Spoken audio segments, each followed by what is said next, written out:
paring Glenn. Pare, report mo, pare. Uy! Uy, report mo. Pakilala mo naman ako. Aldab, update po muna tayo.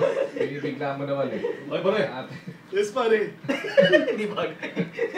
Hindi talaga bagay. Si Tuti, kasama natin Aldab update. Ang gandang pakinggan ng awaiting yan. Makapagdamdamin. Ano? Makapagdamdamin. Makabagbag damdam. Makapagdamdam. Never mind. Heartfelt for short. Pakabag. Oh, heartfelt na lang. Alam mo naman laki ako sa Amerika, di ba?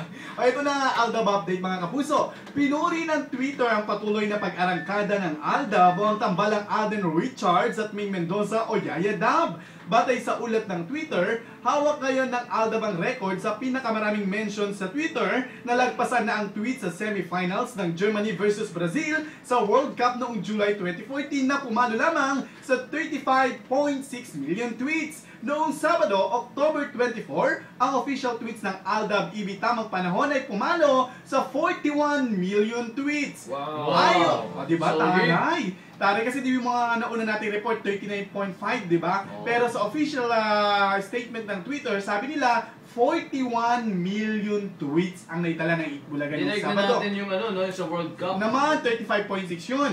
Ayon kay Rishi Jaitley, ang Vice President for Media for Asia Pacific ng Middle East ng Twitter, patuloy daw na gumagawa ng kasaysayan ng Aldab sa mundo ng Twitter. Sa pamamagitan daw ng Twitter ay lalong napapalapit sina Maine at Alden sa kanilang mga fans sa iba't ibang panig ng mundo. Noong Sabado, kung saan naganap ang tamang panahon ay malaki raw ang naitulong ng Twitter para makita at matunghayan ang isang magical Aldab love story hindi lang sa bansa kundi worldwide. Dagdag pa ni Jaitley, sila ay natutuwa kaya naman patuloy silang magiging instrumento para mapag-ugnay ang milyon-milyong Pilipino sa buong mundo. Totoo yan. Naman, Totoo yan. ito naman ang sabi ni Jenny Ferrer, ang Senior Vice President for Creatives ng Tape Incorporated na siyang producer ng Itbulaga. Ang Twitter ay ang totoong real-time love story sa pagitan ng Itbulaga at ng Aldab Nations. Nandahil sa Twitter, ang Aldab at ang nasa likod ng produksyon maging ang kanilang mga followers ay nagkakaroon daw ng interaction.